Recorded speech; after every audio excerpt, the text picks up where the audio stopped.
Welcome to the E-commerce Profits Podcast, where we feature top founders and experts in the e-commerce industry and take an in-depth look at the struggles and successes in growing e-commerce brands profitably. Josh Chin here. I'm the host of the E-commerce Profit Podcast, where we feature top experts and entrepreneurs in the e-com industry, and we go behind the scenes of the struggles and successes in growing a brand. Now, this episode is brought to you by Chronos.agency. If you run a direct-to-consumer e-commerce brand that is ready for next level scale and to double your customer lifetime value through lifecycle marketing, Chronos is your company. We've helped hundreds of brands scale profits with email, SMS, and mobile push while getting an average of 3,500% ROI from our efforts. We've worked with brands like Truly Beauty, Elias Skin, Dr. Living Good, and many more. Now, the next step is to email us at sales@chronos.agency, or you can go to chronos.agency to learn more. Today's guest is someone really, really special. Kara Goldin is the founder and CEO of Hint Inc., best known for its award-winning Hint water. I actually have a bottle of it right here, the leading unsweetened flavored water.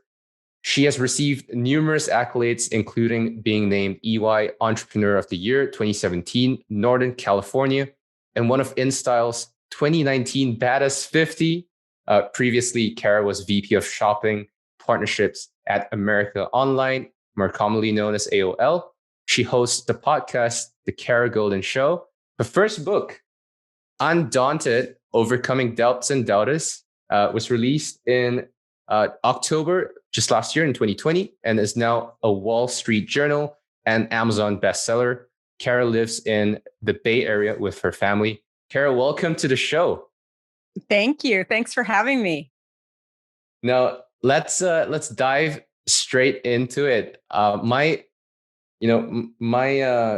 first, I guess the first time we met, or rather I met you, was when you were on stage back in Boston at Klaviyo Boss, I believe 2019.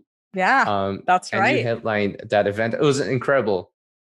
You talked about your story and how you came to be an entrepreneur. And I think you have a really unique path that you took that isn't exactly conventional. And you're definitely not conventional. Nothing about you is conventional. So tell me a little bit about your first job as a buyer for a toy store, written in the book. How has that shaped you and who you are today as an entrepreneur?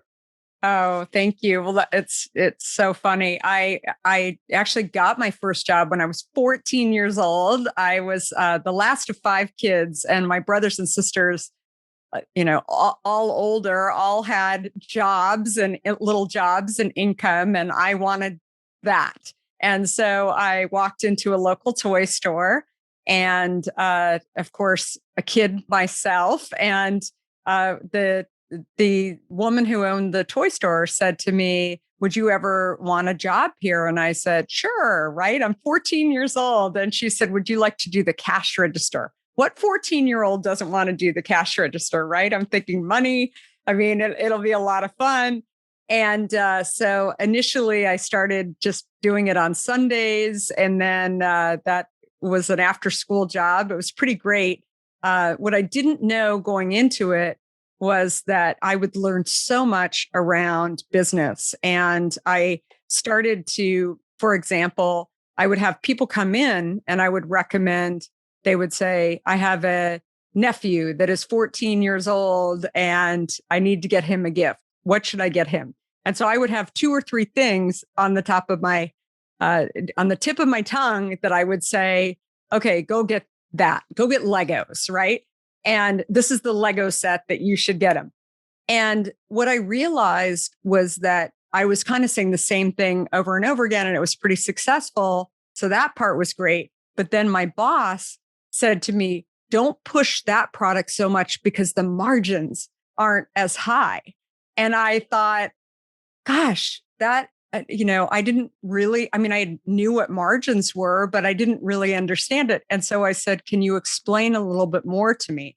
And so she told me about the different margins in different categories. And so then obviously I looked for other categories that had higher margins. I remember going home for dinner that day and saying to my parents, gosh, I learned so much about margins today. And they said, margins? And I explained everything about these different categories. And, it's so funny because I think there's a lot of stories in just in that little story there. First of all, when you actually aren't afraid to show what you don't know, right? You kind of show your authentic self, your vulnerability. I mean, that's when you'll be able to learn a lot more, right? Obviously, I knew what the term margin was, but just actually sharing with them that I didn't really understand what the context was of margins and how it related. And, that's something that I think back on even in running my own business today, that obviously there's different ways to do business. There's e-commerce and direct to consumer. There's also, dealing with retailers and different types of retailers, whether it's specialty retail or Costco. I mean, very, very different margins. So it all went back to that little toy store story. That's incredible. Yeah. You have kind of kind of throughout the book and kind of your journey, a common theme has been persistence and perseverance. And that also landed you your job at Time Magazine. Interestingly, tell us about that story and kind of how persistence remained a theme throughout. Yeah, another interesting story. So when I got out of university, I was a journalism major. I was a minor in finance. I thought, I'm going to go and get a job at this publication called Fortune Magazine, which used to be, up until recently, under the same umbrella as Time Magazine, and as well as Sports Illustrated and People Magazine and some other pretty well-known publications. And I was living in Arizona at the time on the West Coast of the US. And I decided that I would get on an airplane and invest in myself and go to New York and try and figure out how I could get an interview at Time Magazine or excuse me, at Fortune Magazine.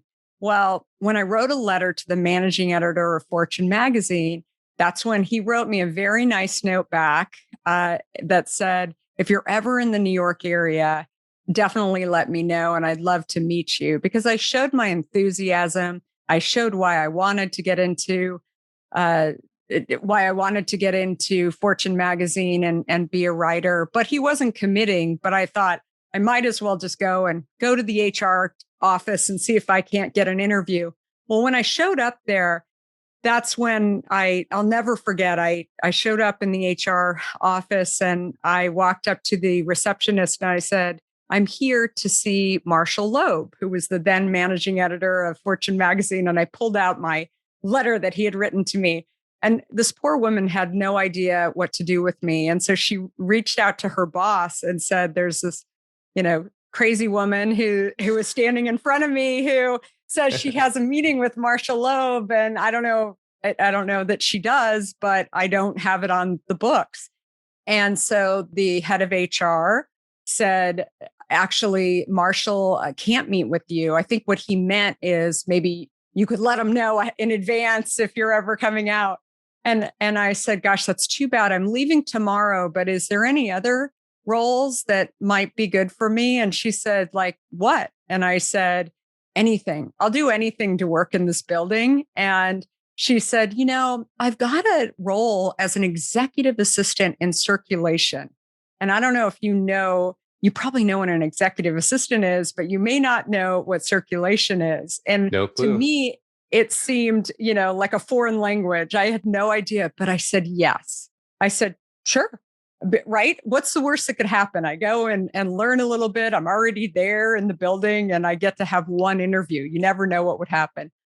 And that's when I ended up having the interview. It was at Time Magazine. And I don't even think I actually knew what circulation was. And even when I got the job offer and took the job, but I thought, I'll learn what circulation is. And circulation is actually the easiest way to describe it is the blow-in insert cards that go into magazines where there's offers, where they talk about subscriptions and lifetime value.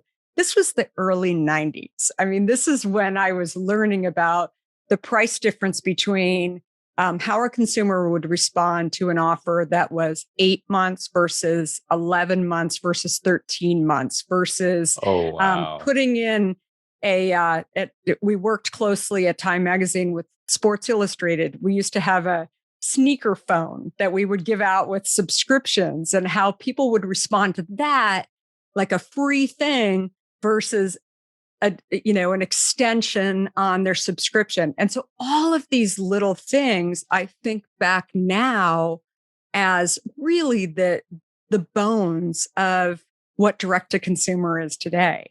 And so often I think back on that experience, again, a lot of lessons.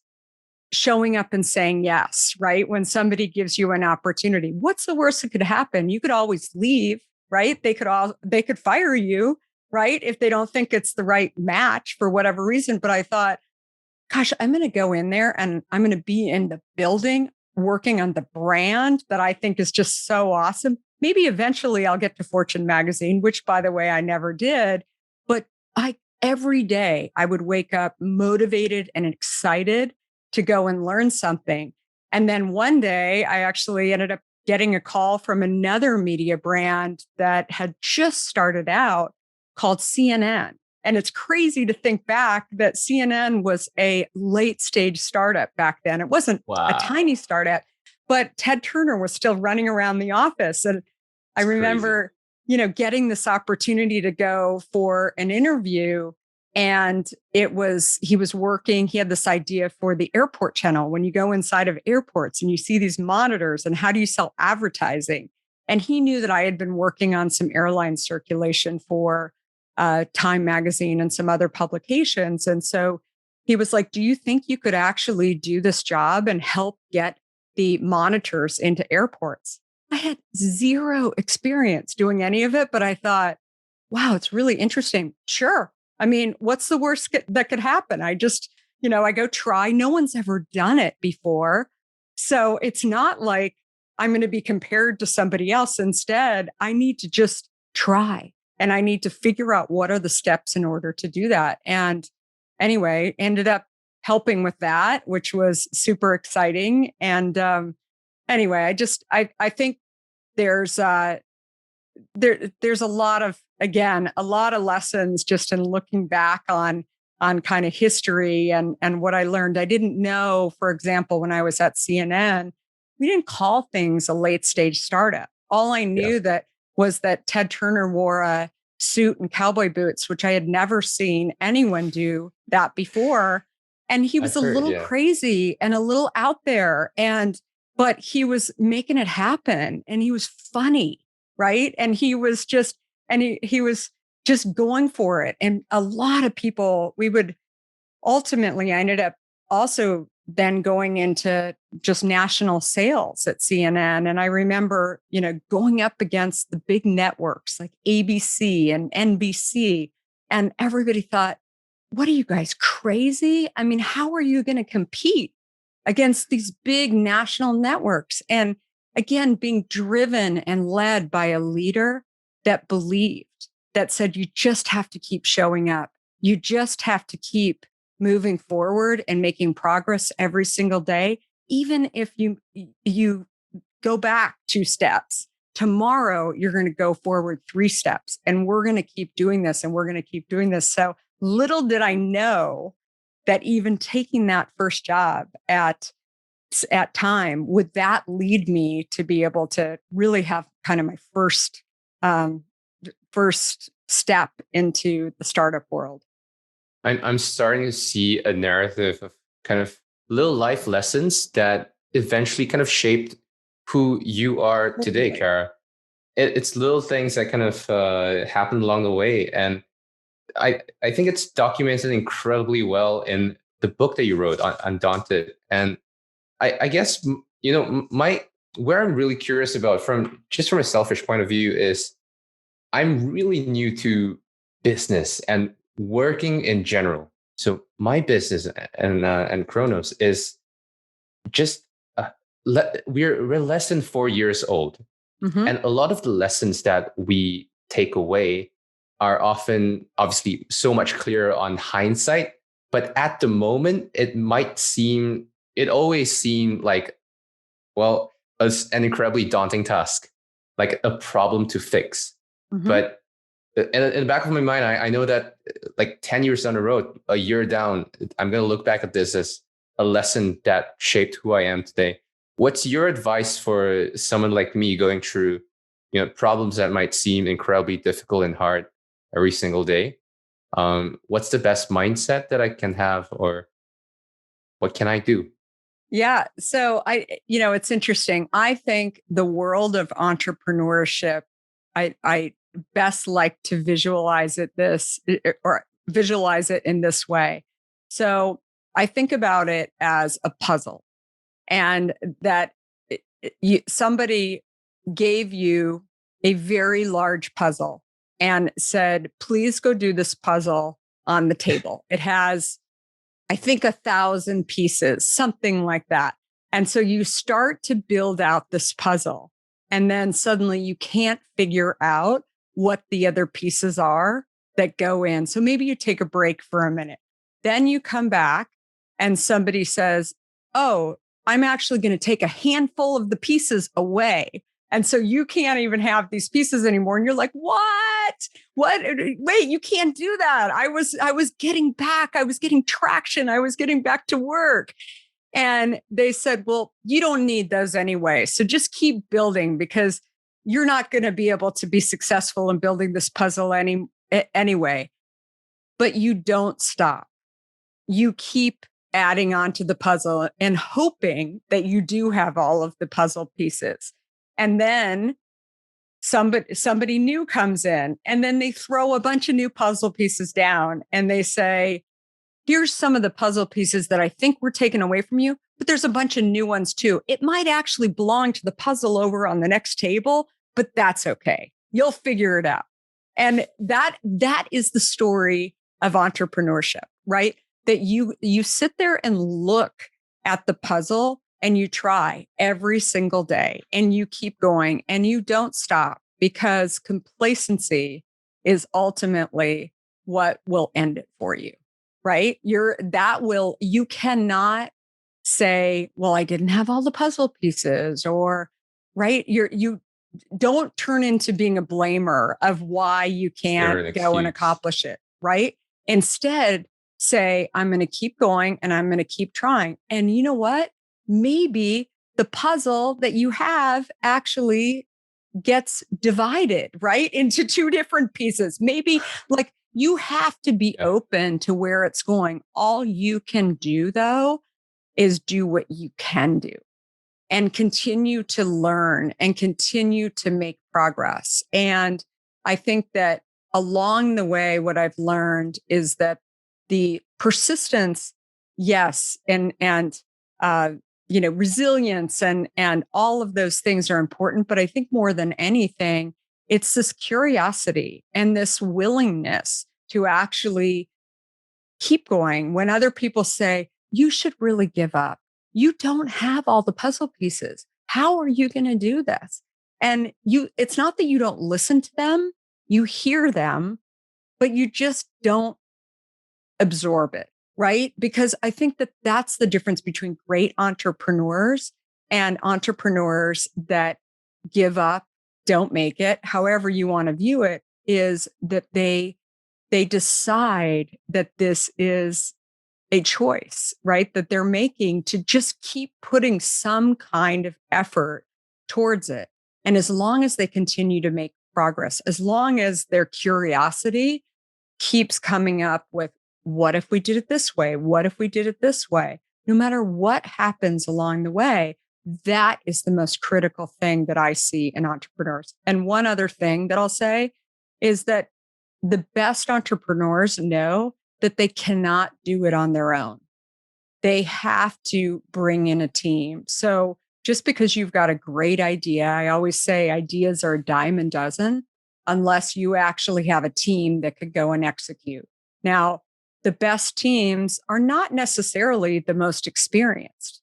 What is consistent in every single industry is that they all have curiosity, right? That they just keep going. And the more people that you can have that want to build a puzzle with you, that keep going. And when you see that you've got somebody on your team who's saying, that's impossible, we should stop, then that is the moment when you have to figure out, do they stay and you convert them into being a puzzle doer, or do they leave?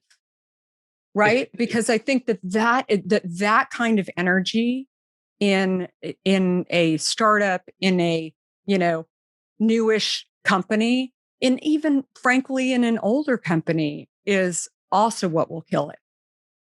It's starting to sound like that uncertainty doesn't go away at any stage.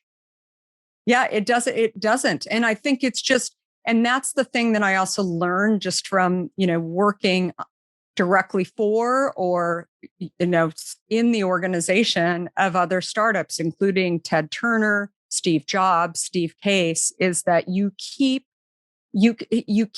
adding to the puzzle. You keep finding ways to solve the question, what can we do? Because sometimes it's not that you don't have goals. Goals are amazing to have, but as I always say, it's best to leave the goals on a shelf that is a little hard to reach, right? You see it, but it's not like you can go and pull it down every single day and hold on to it. Instead, go and figure out what are those things, what are those steps that will help you to move it forward a couple, pillars in some way. And then tomorrow, what are those steps? What are those steps? And then look back and say, well, I've actually made this much progress on it. And I'm that much closer to that goal. But don't sit there and look at that goal every single day, because that is not what gets you to the goal. That goal will get you frustrated. Instead, look at the progress that you make along the way. That's such good advice. And I'm a firm believer of the fact that who we are is largely shaped by who we surround ourselves with and the people that we are fortunate enough to come across. So in the book, you mentioned John McCain. He was an early influence on your life and your philosophy in business and in life.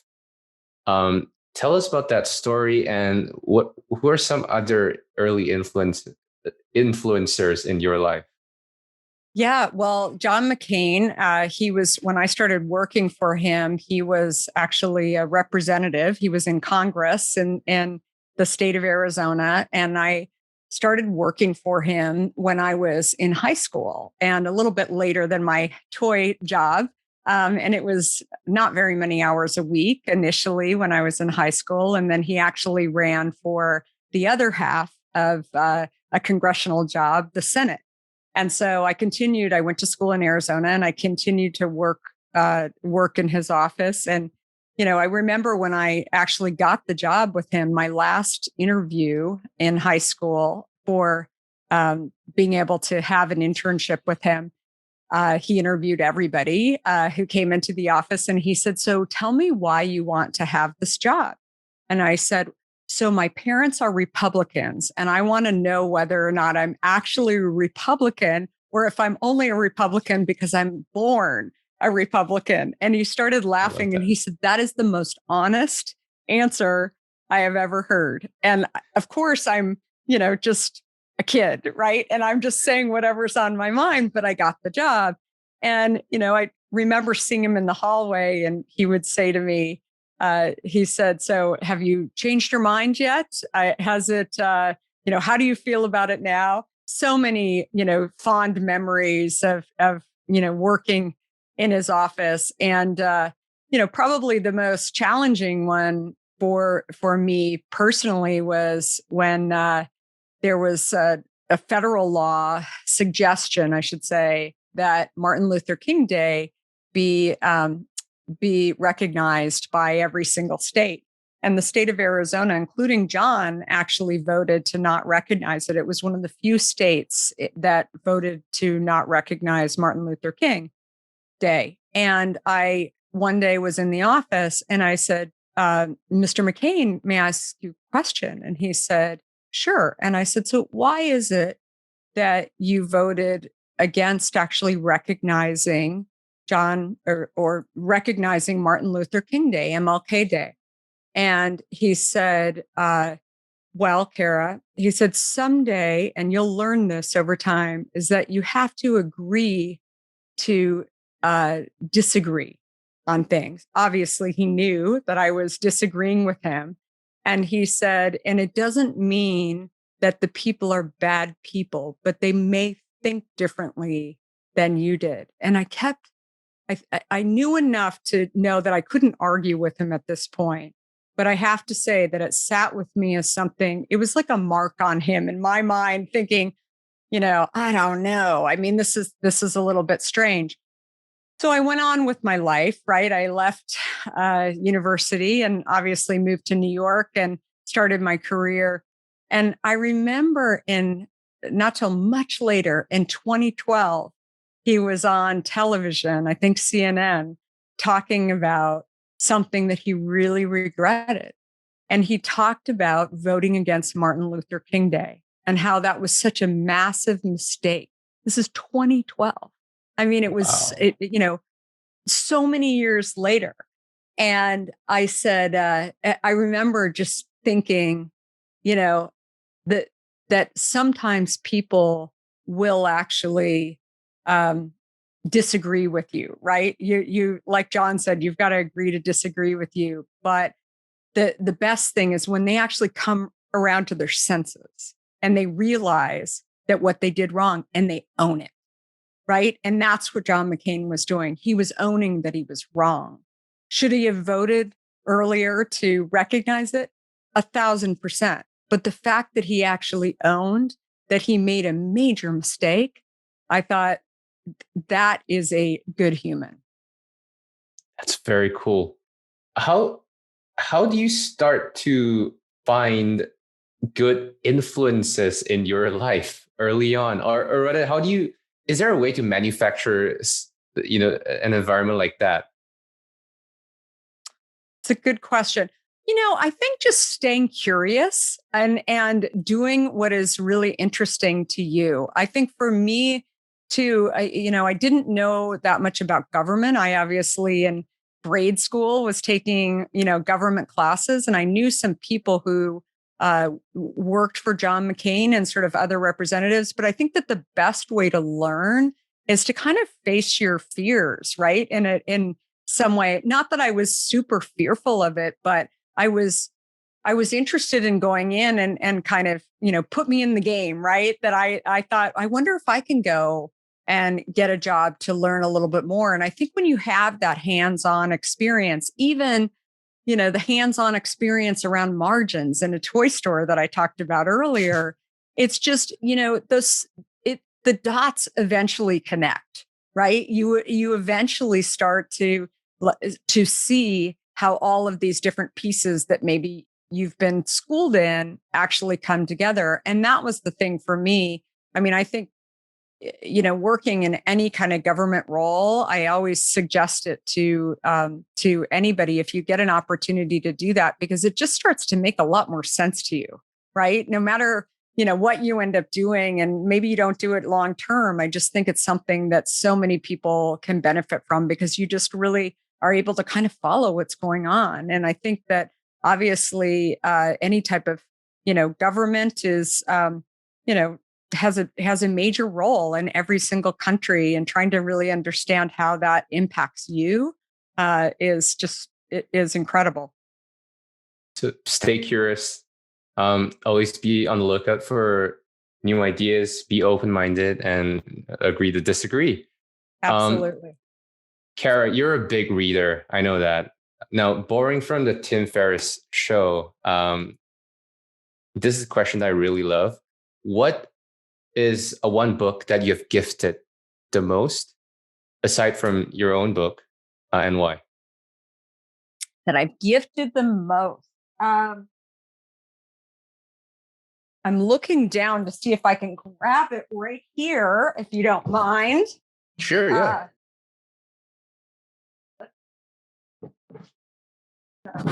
My pile is falling down. Do you know Guy Kawasaki? Mm-hmm. Famous So investor. Yeah. Wise Guy. Have you read this book? I have not. It's a great book. It's and I've gifted it multiple times. So Guy, very interesting individual. I've known Guy actually for years. I can't say super well, but he had started back in the 90s, kind of the first, almost like a Y Combinator type of environment where incubator, think tank type of environment. And he had actually, prior to that, worked for Steve Jobs. He was one of the original, I think, 5 guys that worked there. But he has so many life lessons on really growth and just things that are important along the way. And anyway, I just think he's an incredible person. So I've had him on my podcast a couple of times, actually, and he's got his own podcast as well. But he's just this very incredible, very real person that has had really great experiences. He actually worked for Apple twice. He was fired by Steve Jobs. And then Steve tried to hire him back, which is just a story in and of itself. And he's just a really interesting guy, and just a lot of what he's learned about not only diversity and being an underdog and figuring out what you really want. Also figuring out you're only as old as you think you are. I think he started surfing at age 55 or something. Wow. Okay. Yeah. Like and then he decided he wanted to, actually, I've known him for years, but I didn't know this really great story that's in there, that he started surfing and he became really passionate about it. And then he wanted to meet this incredible surfer that he, kept thinking about. And then one day he was in a coffee shop in LA and he met him. And he said, is there any way we can go surfing together? And they did. And so, he talks about, think about those. What's your wish list? What do you want to do? Even if you think that it's so far out there, right? Just go for it. Have it on a little, sheet of paper and figure out exactly what you want to do. Now I'm definitely going to get that book. It's a great one. Fast read like mine, but it's actually, we go back and forth. He was funny. I asked him to pre-read my book, and he's kind of, it was pretty scary to get a few people that I got to read my book. I shot high, and I figured I would hear back from a few of them that they wouldn't actually put their name on my book, that they enjoyed it. And Guy was one of them, where he reached out to me, and this is a really funny story. And Guy said, he said, so I read your book and I have a quick question. And he said, why don't you call me? And I thought, oh no, you know what? Like, what's he going to say? Right. It was really scary. And he said, so why would any entrepreneur read your book? And I thought, well, that's not a very nice thing to say, right? And he said, I mean, you had some incredible challenges along the way. And he said, why would they read your book? And I said, because I did it, right? And I got out of those gnarly zones, right? And I want people to know that being an entrepreneur is a choice. It's not, you can go and make a lot more money in other jobs, and you can go and find jobs that are going to pay you that, maybe you don't have the fears that you have as an entrepreneur, and those adrenaline days and those setbacks and those doubts. But if you really set your mind to it, that you can actually go and build something with a mission and purpose that helps lots of people, like my product Hint. And he said, okay, I'm in. And it was just, I thought, that was easy. But again, it's, you never know what people are going to say. And he's incredible. He's actually interviewed me a couple of times for some fireside chats as well. He's a great guy. So highly recommend that book and him. And also, I highly recommend reading Undaunted. Guys, listening, Undaunted, Overcoming Doubts and Doubters. You get some amazing names on the back of your book right here. Sheryl Sandberg, Jamie Dimon, John Legend, Adam Grant. Big names and really easy read. And I think everyone should get a copy of this. Available on Amazon. Link will be in the show notes. Now, Kara, thank you so much for being on the show. If people are interested to connect with you and perhaps ask you a couple of questions, where should they go to? I'm all over social media at Kara Goldin with an I. And I would love to hear from you. Also, the book is on Audible too, if that's your choice. I read the book and for the Audible version, so it's a lot of fun. Very cool. Also available on Kindle. I got the Kindle version, the physical version. It's all good. And grab yourself a bottle of Hint water as well. Drinkhint.com is where you should go to. Kara, thank you so much for being on the show. Thank you so much. Thanks for listening to the E-Commerce Profits Podcast. We'll see you again next time, and be sure to click subscribe to get notified of future episodes.